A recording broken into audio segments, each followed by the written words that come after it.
Hey everybody, so this is video 2 of the bunk bed build. Um, so prior video we did the 4 legs, which are all the mortises, um, and I'm gonna keep. I didn't have any live footage. This is gonna all be time lapse. It's just really hard right now with my current setup and my equipment to try and run the 2 cameras, and this was a lot of time into this bed, so most of the footage is in time-lapse format, but I kept a pretty tight, I think a 1 or 2 second span on it, so you can see what's happening. So anyway, these are the rails. These carry the mattress, and you can see I used a router. I just squared around and marked my tenons as they needed to fit, and then I would use a router to take out most of the meat.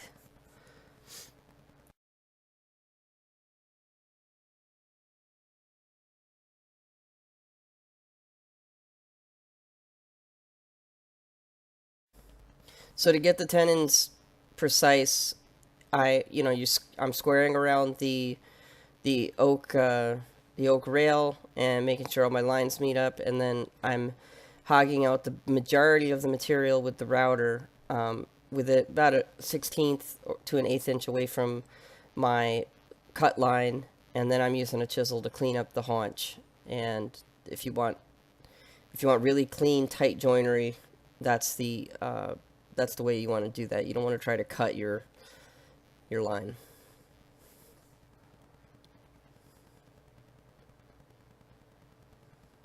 So these are the main tenons. These are the thick ones. So they're wider than the through tenons. They're essentially the full thickness, and they carry the mattress. So I made those as heavy as I could for that reason.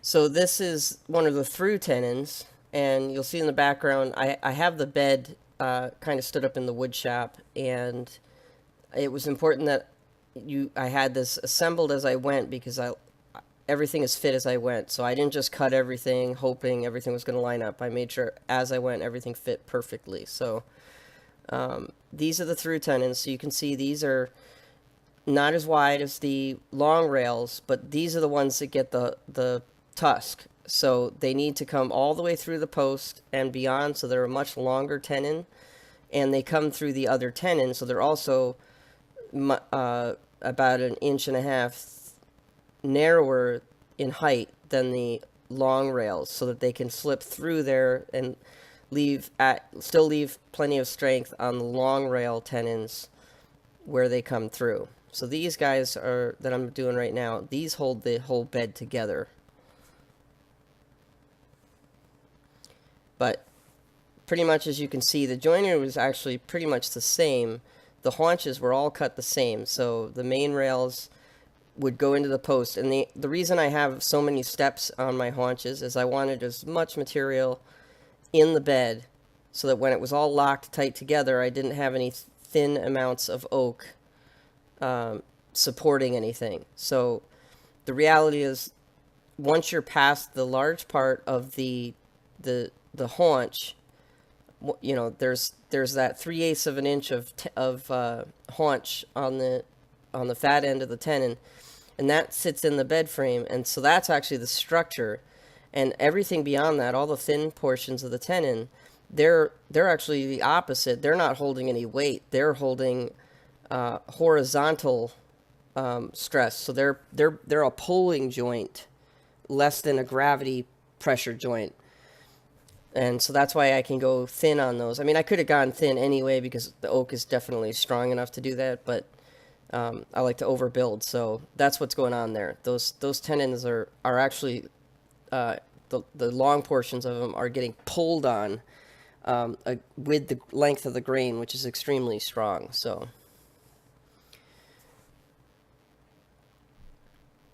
as I said, on the through tenons, I used the handsaw, and I would cut.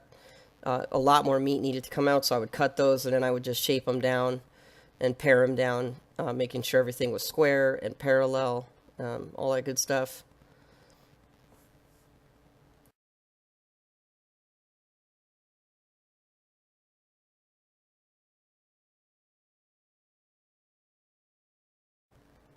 So this is one of the long rails, and it was a different angle of what I was doing, so I just wanted to add this in there. So this just gives you a different perspective of how I was shaping those joints for the haunch, the double haunch and the main tenon, etc.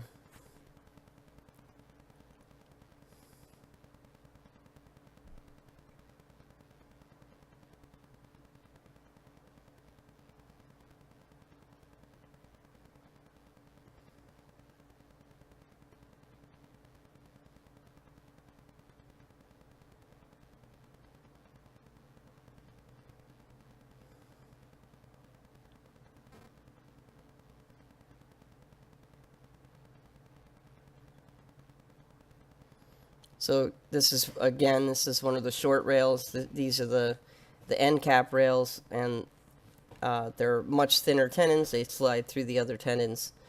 So I got my lengths figured out, including the waist that I needed to overhang, and just hogged them down quick with a circular saw to the approximate length they needed to be. And then all the machining is done after I pull off the other haunch. So I haunched one side and finished it, and then I would pull my measurements off of the finished haunch. So basically the end of the other tenon would work out as it should off of the important part.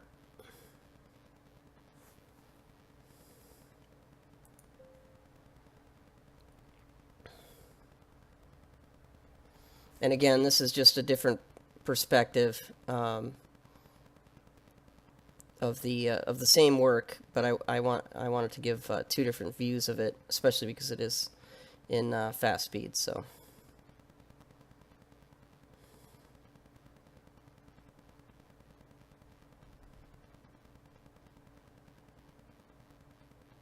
you can see I'm getting in real close with the router, and then I would come through, and a difference with these two is you can see the through tenons. These through tenons are flush with the haunch on the sides, so I wanted to keep them as wide as I could because I did have a tusk going in there.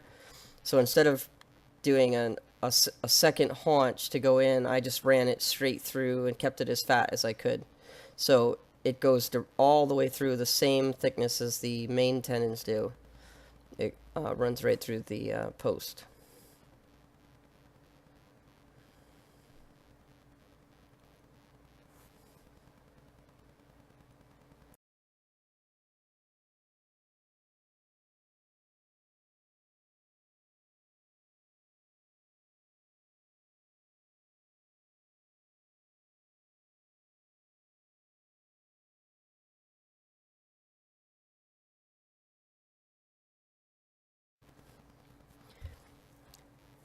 So you'll see I'm using an old Stanley Philister plane and Stanley number 4 smoothing plane, and just a cheap Stanley block plane I've had since I was a kid. And it was actually doing this bunk bed. I got sick of the old Stanley block plane because it was cheap. I mean, it's a modern Stanley tool, so I'm only 35, so it's not that old. And so I think towards the end of the bunk bed, I actually bought the Lee Nielsen block plane. I shopped around a little bit. I looked at the Veritas one and some other brands, but man, that Lee Nielsen plane was what an upgrade. It's like a whole different world as far as quality goes. So it would have made much of this work a lot easier, just because of how clean and solid it is when you're using it.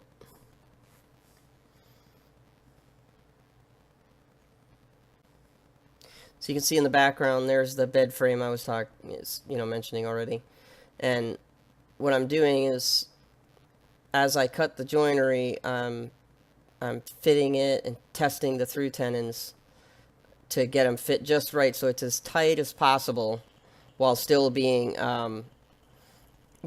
serviceable.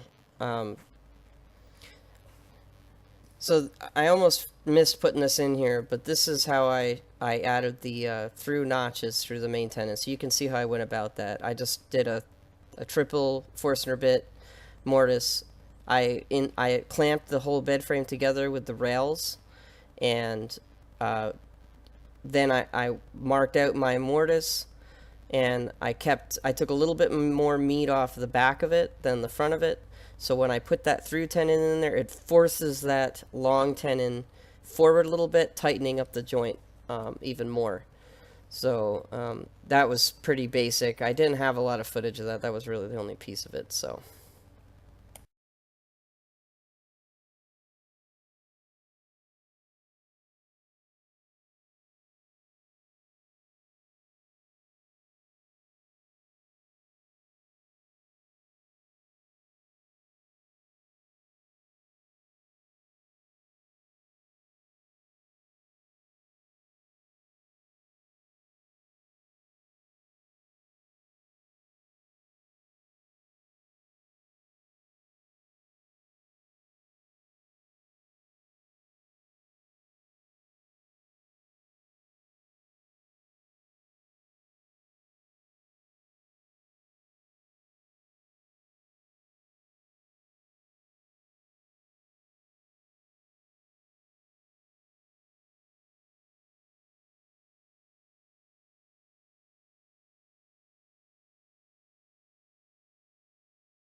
All right, so the last video will be part 3. That's going to be the shaping of the tusks, final fit and finish of the bed, of all components, and the assembly and installation of it with the kids. So, thanks for watching. And, if you enjoyed this, give me a thumbs up and subscribe if you haven't.